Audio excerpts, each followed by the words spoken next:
Hello दोस्तों, नमस्कार, जय हिंद। सभी साथियों को बहुत बहुत स्वागत है आप सभी का। दोस्तों, व्हीकल मैकेनिक के लिए आज हमारी यह तीसरी मॉक टेस्ट की क्लास है। इसके पहले दो मॉक टेस्ट हो चुके हैं, एक जीके का हुआ है और एक व्हीकल मैकेनिक से रिलेटेड हुआ है, जिसमें पूरे के पूरे टेक्निकल पार्ट थे।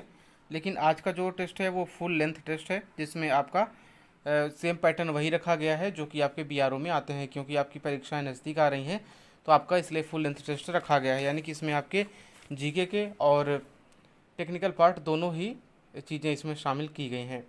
लेकिन आगे बढ़ने से दोस्तों, यदि आप लोगों को मॉक टेस्ट पसंद नहीं आ रही है, जो सीरीज चल रही है, यदि आप लोगों को पसंद नहीं आ रही तो आप हमें कमेंट बॉक्स में कमेंट करके ज़रूर बता सकते हैं कि आप लोगों को यह चीज़ पसंद नहीं आ रहा है। और यदि पसंद आ रहा है तो भी आप हमें कमेंट बॉक्स में कमेंट करके ज़रूर बताएं। क्योंकि बाकी जिस तरह से वीडियोस पर व्यूज़ आ रहे हैं, जिस तरह से लाइक्स आ रहे हैं, उस हिसाब से ऐसा लग रहा है कि शायद आप लोगों को पसंद नहीं आ रहा है।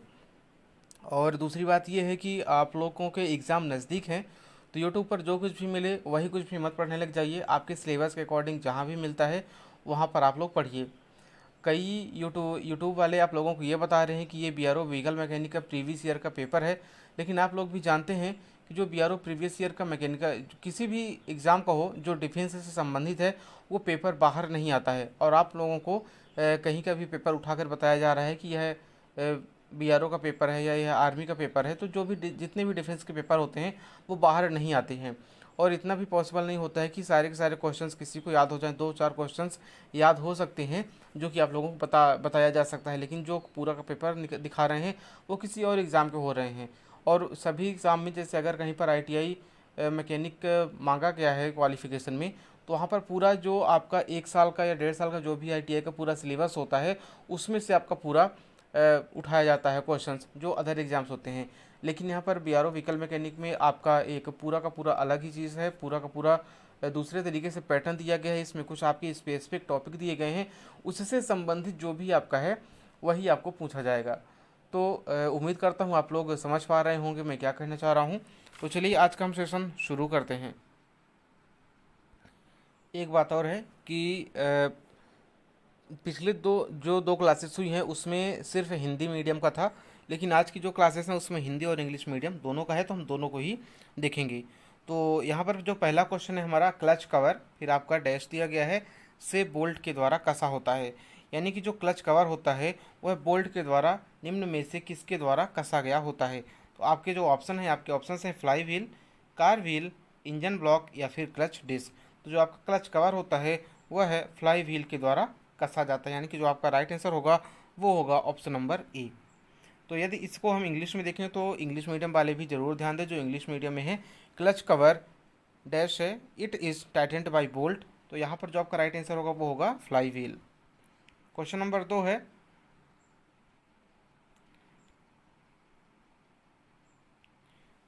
अगला क्वेश्चन है, निम्न में से क्या इंजन तथा शेष ट्रांसमिशन सिस्टम के मध्य इंगेजमेंट तथा डिसएंगेजमेंट का निर्बाध साधन प्रदान करता है। कहने का मतलब ये है कि जो आपका इंजन होता है, इंजन से और जो भी इंजन के द्वारा एनर्जी जनरेट की जाती है, वह जो ट्रांसमिशन सिस्टम होते हैं शाफ्ट वगैरह, उसमें इन दोनों के बीच में इंगेजमेंट और डिसएंगेजमेंट क्या करता है। यहाँ पर आपको सीधे सीधे जैसे इंजन में आपका जो गियर लगा रहता है, गियर बॉक्स है, तो इंजन का ये एक पार्ट होता है। तो इन गियर बॉक्स के द्वारा जो आपका ट्रांसमिशन सिस्टम है, उस इन दोनों को, गियर बॉक्स और ट्रांसमिशन सिस्टम को इंगेज और डिसएंगेज कौन सा यहाँ पर करता है। आपके ऑप्शन हैं clutch, gear box, propeller shaft या फिर डिफरेंशियल। तो आप लोग जानते हैं कि जो क्लच का काम होता है वो गियर बॉक्स और ट्रांसमिशन सिस्टम को इंगेज और डिसएंगेज करने का होता है। तो यहाँ पर आपका राइट आंसर हो जाएगा ऑप्शन नंबर ए। अगला क्वेश्चन है, या इंग्लिश का देख लेते हैं जो इंग्लिश में है, विच of the following provides a seamless means of engagement and disengagement between the engine and the rest of transmission system. जो आपका राइट आंसर है क्लच सिस्टम। अगला क्वेश्चन है, क्लच द्वारा पारेषित किया जा सकने वाला टॉर्क किस पर निर्भर करता है। यानी कि जो क्लच के द्वारा टॉर्क जनरेट होता है वह किस पर निर्भर करता है। आपके ऑप्शंस हैं घर्षण गुणांक, स्प्रिंग फोर्स, संपर्क सतह या उपरोक्त सभी। तो आपका राइट आंसर हो जाएगा उपरोक्त सभी, ऑप्शन नंबर डी। जो आपका क्लच होता है वह किस पर, जो क्लच के द्वारा जनरेट किया जाने वाला जो पारिश्रित यानी कि ट्रांसमिशन जो टॉर्क होता है वो किस पर निर्भर करता है, इन सभी तीनों पर निर्भर करता है, घर्षण गुणांक, स्प्रिंग फोर्स और संपर्क सतह पर। यदि हम इसका इंग्लिश देखें तो torque that can be transmitted by the clutch depends on the all of the above coefficient of friction, spring force and contact surface. Next question,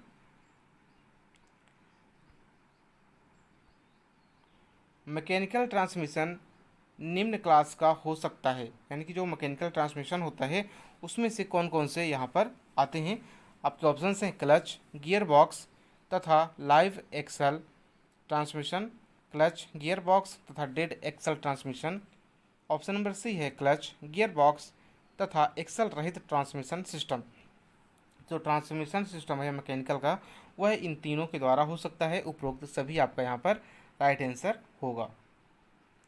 अगला क्वेश्चन है, ऑटोमोबाइल में किस प्रकार के गियर बॉक्स का प्रयोग किया जाता है। Sliding mesh gear box, constant mesh gear box, synchromesh gear box या उपरोक्त सभी।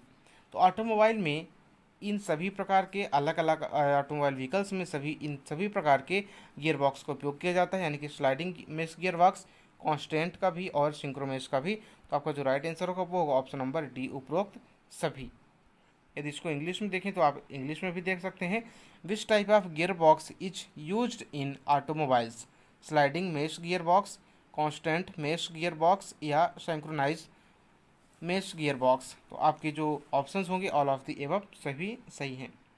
अगला क्वेश्चन है, 4 व्हील ड्राइव व्हीकल में डिफरेंशियल कहाँ पर होता है। जो 4 व्हील ड्राइव होती है उसमें डिफरेंशियल कहाँ पर होता है। फ्रंट व्हील में होता है या रियल व्हील में होता है या फ्रंट और रियल दोनों व्हील पर होता है या किसी में भी लगा सकते हैं, इससे कोई फर्क नहीं पड़ता है। तो आपका जो राइट आंसर होगा वो होगा ऑप्शन नंबर सी, फ्रंट और रियर दोनों व्हील्स पर आपका डिफरेंशियल लगा हुआ होता है। इंग्लिश में देखें, the differential in a 4 wheel drive vehicle is at. आपके राइट आंसर होगा option number C, both front and rear wheel. अगला क्वेश्चन है, डिफरेंशियल यूनिट में निम्न में से क्या होता है। 1 bevel pinion, 2 bevel pinion, 3 bevel pinion या 4 बेवल पिनियन। तो जो डिफरेंशियल यूनिट होती है उसमें आपके 2 बेवल पिनियन होते हैं। ऑप्शन नंबर बी आपका राइट आंसर होगा। In deterministic unit has been 2 bevel pinion. अगला क्वेश्चन, निम्न में से क्या हायर पेयर है, यानी कि जो हायर पेयर है इनमें से किसे हायर पेयर में रखा जाएगा। टर्निंग पेयर को, स्क्रू पेयर, बेल्ट एंड पुली या इनमें से कोई नहीं। जो हायर पेयर होगा वो आपका राइट आंसर होगा option number C, belt and pulley को हम हायर पेयर के अंतर्गत रख सकते हैं। Which of the following is a higher pair, आपके ऑप्शन है जिसमें आपका राइट आंसर होगा बेल्ट एंड पुली। अगला क्वेश्चन है, सिंपल गियर ट्रेन के लिए वेग अनुपात यानी कि वेलोसिटी रेशो निम्न में से किसका अनुपात होता है। वेलोसिटी रेशो क्या होता है। ड्राइविंग शाफ्ट की गति तथा ड्रिवेन की गति। ऑप्शन नंबर बी है ड्रिवेन शाफ्ट की गति तथा ड्राइविंग शाफ्ट की गति या ड्रिवेन शाफ्ट की गति तथा ड्राइविंग शाफ्ट की गति प्लस आइडलर गियर की गति या फिर ड्राइविंग शाफ्ट की गति तथा ड्रिवेन शाफ्ट की गति प्लस आइडलर गियर की गति। तो जो आपका सिंपल गियर ट्रेन में जो आपका वेलोसिटी रेशो होता है या वेग अनुपात होता है वह है आपका ड्रिवेन शाफ्ट की गति तथा ड्राइविंग शाफ्ट की गति का होता है। ऑप्शन नंबर बी आपका यहाँ पर राइट आंसर होगा। इसको इंग्लिश में यदि हम देखें तो for simple gear train velocity ratio is the ratio of which of following. Option number B होगा the speed of the driven shaft and the speed of the driving shaft is known as velocity ratio. अगला question है, simple gear train में idle gears की संख्या विषम है तो driven gear की गति कैसी होगी। एक आपके पास सिंपल गियर ट्रेन है, इसमें जो आइडल गियर हैं इनकी संख्या विषम यानी कि ऑड है, तो इसमें ड्रिवेन गियर होगा उसकी गति कैसी होगी। आपके ऑप्शंस हैं ड्राइविंग गियर के समान, या ड्राइविंग गियर के विपरीत, या ड्राइविंग गियर पर मौजूद दांतों की संख्या पर निर्भर करेगी, या उपरोक्त में से कोई नहीं। तो आपके जो राइट आंसर होगा ऑप्शन नंबर ए होगा, ड्राइविंग गियर के समान होगी, ऑप्शन नंबर ए। अगला क्वेश्चन है,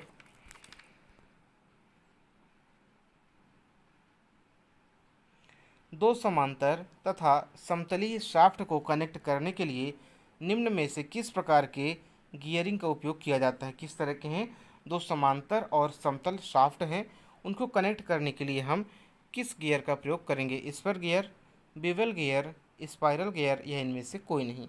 दो समांतर और समतलीय शाफ्ट को कनेक्ट करने के लिए हम स्पर गियर का प्रयोग करते हैं, ऑप्शन नंबर ए आपका राइट आंसर होगा। इंग्लिश में है, to connect two parallel and coplanar shaft which of the following type of gearing is used. आपके ऑप्शंस हैं spur gear, bevel gear, spiral gear, या नन ऑफ दी एबव। तो आपका right answer होगा spur gear, option number A. अगला question है, निम्न में से किस प्रकार की गियर ट्रेन में पहला गियर और अंतिम गियर को एक्सियल होते हैं। ऑप्शंस हैं simple gear train, compound gear train, reverted gear train, या इनमें से कोई नहीं। आपका राइट आंसर हो जाएगा option number C, reverted gear train.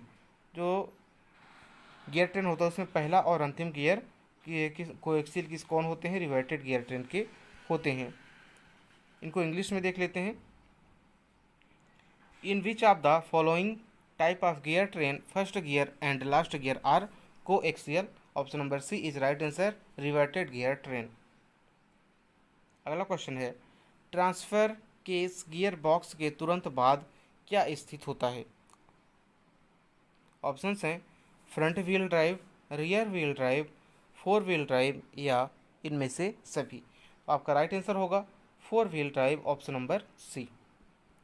English में देखते हैं, the transfer case is located in immediately after the gear box. Option number C, four wheel drive. अगला क्वेश्चन है, निम्न में से क्या रिकुपरेशन टाइप हीट एक्सचेंजर का उदाहरण नहीं है। आपके ऑप्शंस हैं automobile radiator, condenser, chemical factory, या हवाई जहाज़ का ऑयल हीटर। यहाँ पर आप हवाई जहाज़ की जगह आप ऑटोमोबाइल का भी ऑयल हीटर कर सकते हैं। तो यहाँ पर जो आपका राइट आंसर होगा वो होगा chemical factory, option number C जो है वो रिकुपरेशन टाइप हीट एक्सचेंजर नहीं है। यदि इसको हम इंग्लिश में देखें तो which of the following is not an example of a recuperation type heat exchanger. आपका राइट आंसर है केमिकल फैक्ट्री। अगला क्वेश्चन है, डिस्क क्लच में क्लच डिस्क के रूप में क्या कार्य करता है। आपके ऑप्शंस हैं driving member, driven member, neutral member, या इनमें से कोई नहीं। जो क्लच डिस्क है इसमें क्लच डिस्क के रूप में क्या कार्य करता है। आपकी जो राइट आंसर होगा वो होगा option number B, driven member. इसको इंग्लिश में अगर हम देखें तो in a disc clutch the clutch disc act as a driven member. अगला क्वेश्चन है, निम्न कंपोनेंट्स में से किस एक को छोड़कर शेष सभी बॉल्व ऑपरेटिंग मैकेनिज्म का निर्माण करते हैं। आपके ऑप्शंस हैं push rod, rocker arm, valve seat, या फोर्क। एक बार क्वेश्चन फिर देखते हैं, निम्न में से कौन सा ऐसा कंपोनेंट है जिसमें किसी एक को छोड़कर शेष सभी बॉल्व ऑपरेटिंग मैकेनिज्म का निर्माण करते हैं। यानी कि इनमें से तीन आपकी कंपोनेंट ऐसे हैं जो वॉल्व ऑपरेटिंग मैकेनिज्म से जुड़े हुए हैं या उसका निर्माण करते हैं। तो उस चौथा कौन सा है जो वॉल्व ऑपरेटिंग मैकेनिज्म का निर्माण नहीं करता है। आपने ऑप्शन देख लिए हैं, तो यहाँ पर जो आपका राइट आंसर होगा वो होगा ऑप्शन नंबर डी, फोर्क। अगला क्वेश्चन है, इंग्लिश में इसको देख लेते हैं। Except which one of the following components all valves from the operating mechanism is fork. Option number D is right answer. अगला क्वेश्चन है, इंजन शाफ्ट को गियर बॉक्स से कनेक्ट करने के लिए निम्न से किस मशीन मेंबर का उपयोग किया जाता है। आपके ऑप्शन हैं डिफरेंशियल, क्लच, फ्लाई व्हील, या प्रोपेलर शाफ्ट। जो इंजन होता है उसके सॉफ्ट गियर से कनेक्ट करने के लिए किस मेंबर का उपयोग करते हैं। आपका ऑप्शन होगा ऑप्शन नंबर बी क्लच।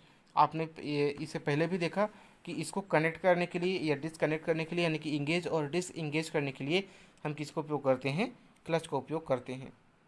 इसका इंग्लिश वर्जन देखते हैं। Which of the following machine members is used to connect the engine shaft to gear box. आपका राइट आंसर होगा option number B.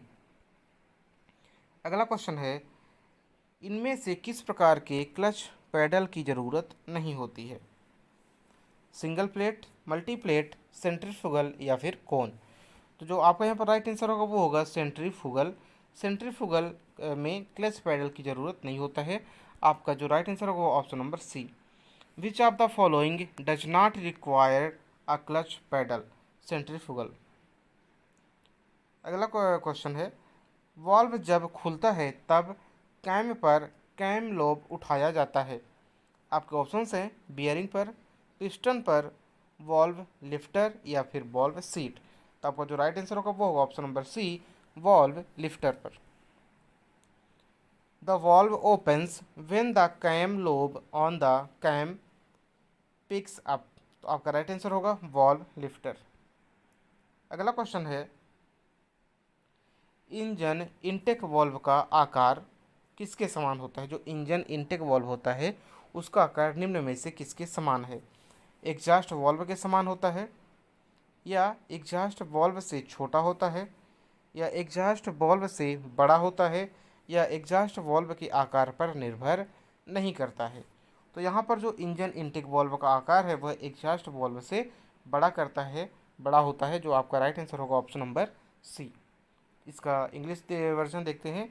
Engine intake valve size कैसी होती है? Larger than the exhaust valve. Option number C is correct answer. अगला question है, valve clearance का उद्देश्य क्या होता है?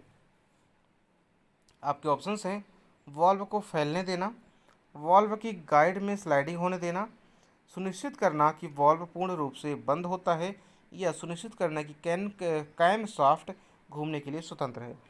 तो यहाँ पर जो आपका राइट आंसर होगा, वॉल्व क्लियरेंस का जो मुख्य उद्देश्य होता है वह है कि सुनिश्चित करना कि वॉल्व पूर्ण रूप से बंद होता है, यानी कि उसमें जो क्लियरेंस होती है वो क्लियरेंस ज़्यादा नहीं होनी चाहिए, जितना होनी चाहिए क्लियरेंस कि वो है वॉल्व अपना पूर्ण रूप से बंद हो सके।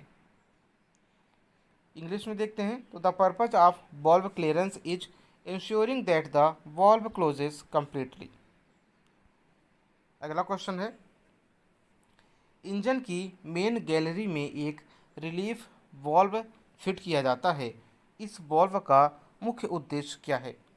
उच्चतम ऑयल प्रेशर को सीमित करना, ऑयल गर्म होने पर खुलना, यदि गैलरी अवरुद्ध हो जाए तब सप्लाई रखना, या बियरिंग्स में ऑयल का प्रवाह होने से रोकना।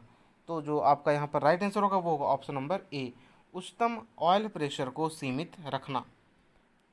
इसको इंग्लिश में देखते हैं। A relief valve is fitted in the main gallery of the engine. What is the purpose of this valve? आपके ऑप्शंस हैं limiting the highest oil pressure, opening when oil is used, या keeping the supply in case the gallery gets blocked, या फिर preventing the flow of oil in the bearings. तो आपका right answer होगा limiting the highest oil pressure. अगला question है, निम्न में से किस वाहन में सामान्य रूप से 4 व्हील ड्राइव होती है? 4 व्हील ड्राइव यहाँ पर पूछा गया है किस में होती है? तो आपके ऑप्शन दिए गए हैं ambassador car, standard wagon, Matador या फिर जीप। तो यहाँ पर जो 4 व्हील ड्राइव होती है वहाँ पर आपका राइट आंसर होगा जीप। यहाँ पर कुछ ऑप्शंस गलत हो गए हैं। जो 4 व्हील ड्राइव है यहाँ पर आपका एम्बेसडर कार में भी 4 व्हील ड्राइव होती है, जीप में भी 4 व्हील ड्राइव होती है, स्टैंडर्ड वैगन में भी होती है, मेटाडोर में भी होती है। तो यहाँ पर जो आपके सामान्य रूप से वो सभी में यहाँ पर होती है। तो यहाँ पर आपके सभी सही हैं, ये क्वेश्चन कुछ मिस्टेक हो गया है। अगला क्वेश्चन देखते हैं, लीफ स्प्रिंग किसके द्वारा झटकों को अवशोषित करता है? आपके ऑप्शंस हैं वेंडिंग के द्वारा, ट्विस्टिंग के द्वारा, कंप्रेशन या फिर टेंशन।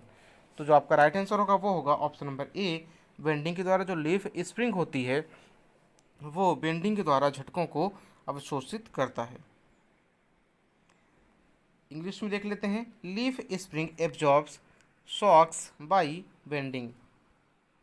अगला क्वेश्चन है, इनमें से इंडिपेंडेंट सस्पेंशन सिस्टम कौन सा है? Wishbone arm system, trailing link system, sliding pillar system या सभी? तो यहाँ पर जो इंडिपेंडेंट सस्पेंशन सिस्टम है ये सभी ही इंडिपेंडेंट सस्पेंशन सिस्टम है, यानी कि जो आपका ऑप्शन होगा वो ऑप्शन नंबर डी करेक्ट होगा। Independent suspension system is wishbone arm system, trailing link system, sliding pillar system, all of the above. अगला क्वेश्चन है, उच्च गति पर शांत चलने के लिए गियर में क्या उपाय किए जाने चाहिए? यानी कि यदि आपकी व्हीकल को उच्च गति पर चलना है लेकिन वह ज़्यादा आवाज़ ना करे तो उसमें से आपको क्या उपाय किए जाने चाहिए? आपके ऑप्शंस हैं, जो आपका गियर बॉक्स है उसे मृदु पदार्थ का बनाएं यानी कि सॉफ्ट मटेरियल का बनाएं, या अधातु का बनाएं नॉन मेटालिक मटेरियल का बनाएं, या स्नेह का उपयोग करें लुब्रिकेंट का उपयोग करें, या स्टेनलेस स्टील का उसका निर्माण करें। तो यहाँ पर यदि आपको ज़्यादा आवाज़ ना आए और प्रॉपर तरीके से चले तो यहाँ पर आपको स्नेह का उपयोग करना चाहिए, यानी कि यूज लुब्रिकेंट आपका राइट आंसर होगा, ऑप्शन नंबर सी। यहाँ पर क्वेश्चन है इंग्लिश में, what measure should be taken in gear to run noiseless at high speed, use lubricant. अगला क्वेश्चन है, स्क्रू बेवल गियर में अक्षों यानी कि एक्सेस तथा जो टीथ होते हैं वो किस प्रकार से होते हैं? आपके ऑप्शंस हैं, असमांतर तथा न काटने वाली अक्ष तथा दांत उसके जो टीथ होते हैं वो सीधे होते हैं, या असमांतर व न काटने वाली अक्ष तथा वक्रीय होते हैं, या काटने वाली अक्ष तथा दांतें वक्रीय या कर्व शेप में होते हैं। तो यहाँ पर जो आपका राइट आंसर होगा वो होगा ऑप्शन नंबर ए, असमांतर न काटने वाली अक्ष तथा जो उसके टीथ होते हैं वो सीधे होते हैं। इसका इंग्लिश देखते हैं। Screw bevel gears have axes and teeth non parallel axis and teeth are straight, option number A आपका सही आंसर होगा। अगला है, निम्नलिखित में से 3 पहिए वाली मोटर गाड़ी कौन सी है? आपके ऑप्शंस हैं, टाटा सुमो, स्टैंडर्ड, जीप या विक्रम। तो यहाँ पर जो 3 पहिए वाली गाड़ी है वो होगा आपका ऑप्शन नंबर डी विक्रम, ये तो आप लोग सभी जानते होंगे। विच of the following is a 3 wheeled motor vehicle, option number D is right answer Vikram. अगला है, पेट्रोल इंजन में चिंगारी उत्पन्न करने के लिए क्या लगाया जाता है? जो पेट्रोल इंजन है तो उसमें चिंगारी उत्पन्न करने के लिए क्या लगाएंगे? स्पार्क प्लग, स्पार्कर, इंजेक्टर या स्पार्क लाइटर। तो आपका राइट आंसर होगा spark plug, option number A is right answer.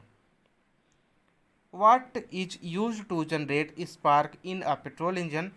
आपका राइट आंसर है स्पार्क प्लग। अगला क्वेश्चन है, गियरों में निम्न दाब कोण का परिणाम होता है। यहाँ पर परिणाम है यानी कि रिजल्ट होता है। जो निम्न दाब कोण है, यदि गियरों में आपका निम्न दाब कोण है तो उसके क्या परिणाम होते हैं, यानी कि उसका कमज़ोर जो टीथ है या मजबूत टीथ है, सामर्थ्य का दाब कोण से कोई कार्य नहीं होता, यानी कि जो उसकी शक्ति है गियर की उसका दाब कोण से कोई कार्य नहीं होता है, या उपयुक्त में से कोई नहीं। तो यहाँ पर आपका जो राइट आंसर होगा वो होगा ऑप्शन नंबर ए। यदि गियरों में निम्न दाब कोण होगा तो यहाँ पर आपका राइट आंसर ये होगा, दांतें कमज़ोर होंगे। What is the result of low pressure angle in gears? What is the result of low pressure angle in gears? आपका राइट आंसर है weak teeth। अगला क्वेश्चन है, स्पर गियर के मुकाबले हेलिकल गियर कैसा होता है? आपके ऑप्शन हैं, अधिक कंपन करेगा तथा अधिक शोर उत्पन्न करेगा, अधिक निर्वहित चलते हैं यानी कि अधिक स्मूथ चलते हैं, या अधिक शक्ति देते हैं, या उपयुक्त में से कोई नहीं। तो जो हेलिकल गियर होते हैं वो अधिक स्मूथ चलते हैं और अधिक मजबूत भी होते हैं। यहाँ पर देख सकते हैं, helical gear compared to spare gear move more smooth.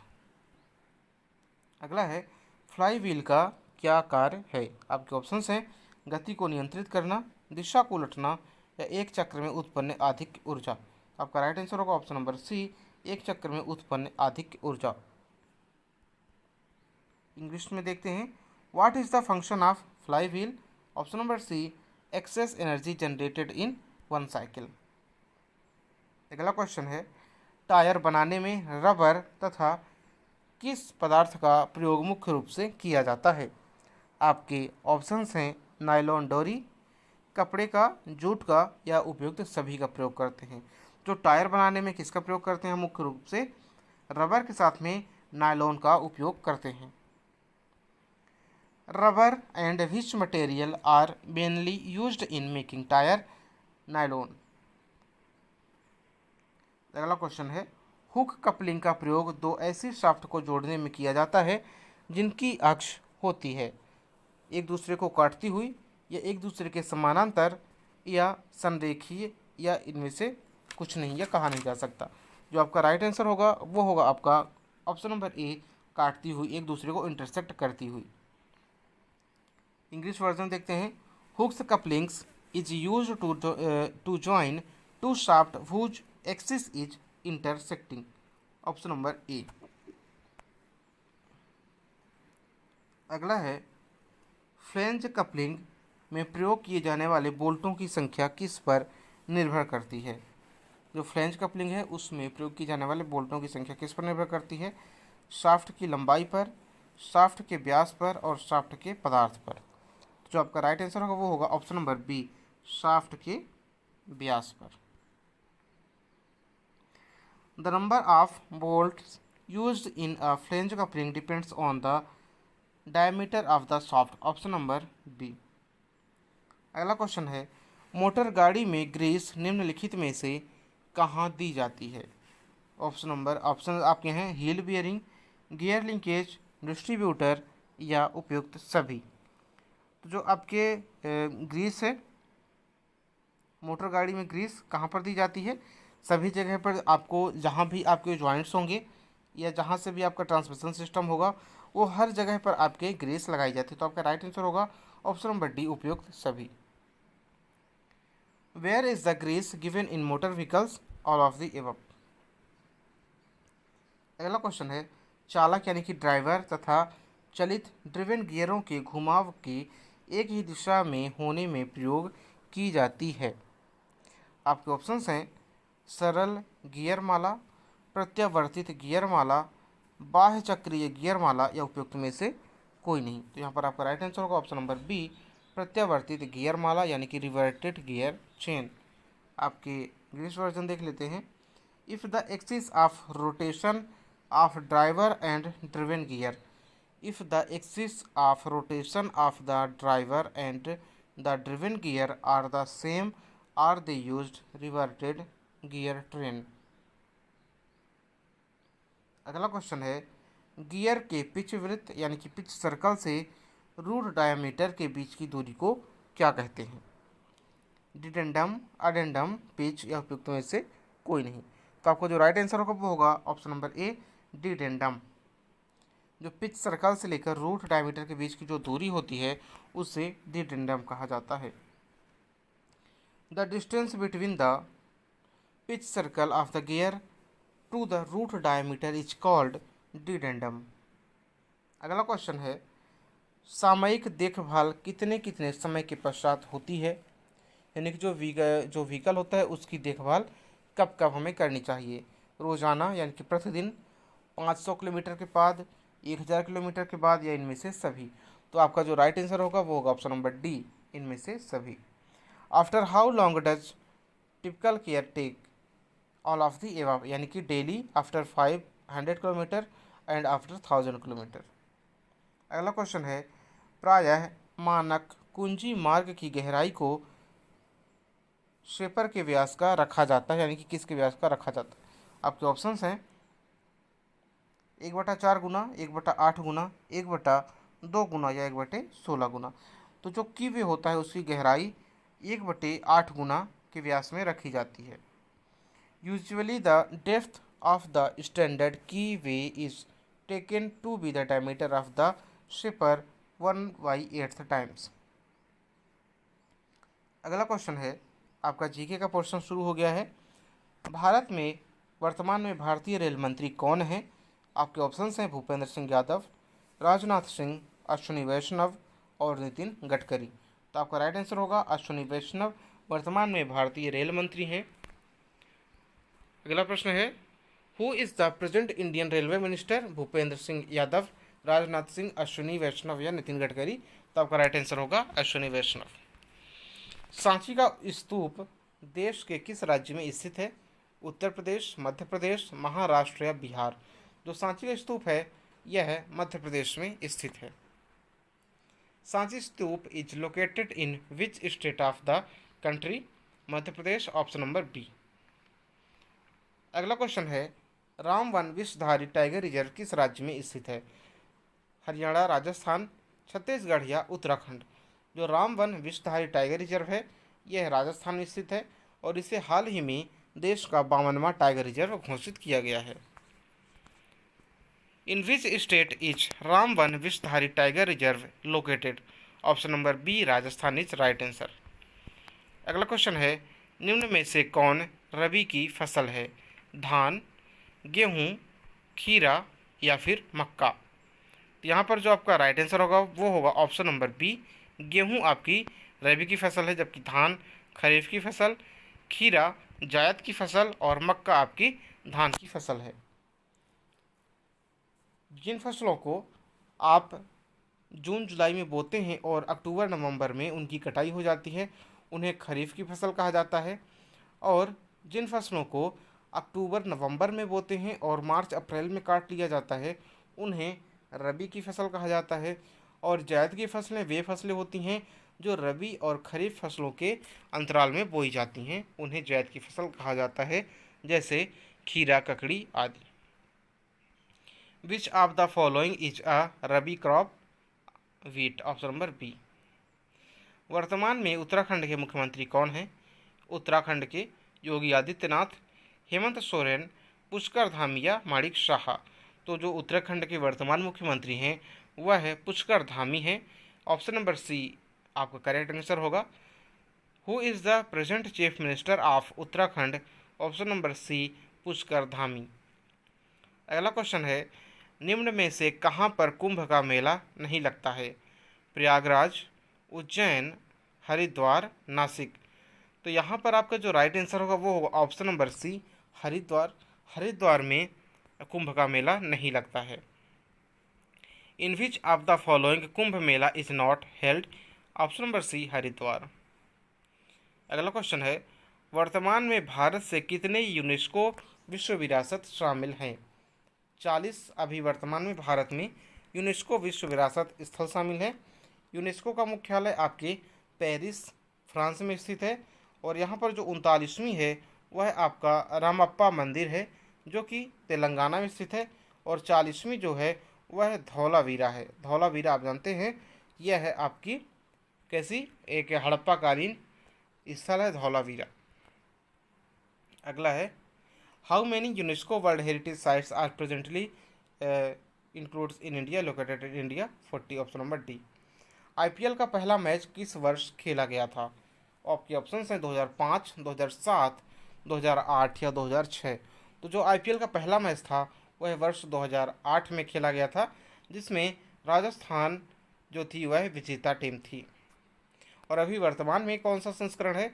अभी वर्तमान में इसका 15वां संस्करण है और गुजरात टाइटंस ने आईपीएल इस वर्ष का जीता है।